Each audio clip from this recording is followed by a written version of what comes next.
Good morning. This is Melissa from Little Kosher Lunch, and today I'm not just packing lunch, but I'm packing a meal train to take to another family who just had a baby.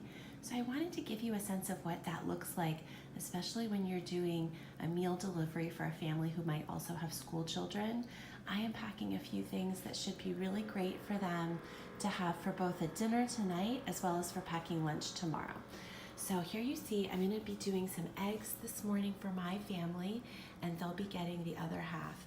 I have leftover cooked mushrooms, 2 leeks that I'm going to saute, a little shredded cheese, and I'll be doing that either in a pie pan for them that they can cut up or in some muffin cups. Here I have the meatballs, the turkey meatballs that I always make for my daughter for her lunchbox. I have a dozen of them and I wrap them individually in little sleeves of 4. Those just came out of the freezer to thaw. I have a bag of greens I've washed and cut up.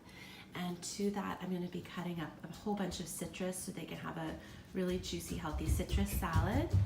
And then in addition, I baked after dinner time a brisket last night.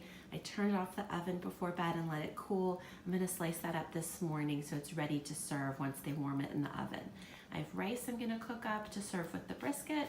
And then this is probably the greatest part of my meal delivery. I have Hamantaschen that I made, a huge platter, which contained nuts. And then I also made a nut-free version, which are okay for school, since our school is nut-free.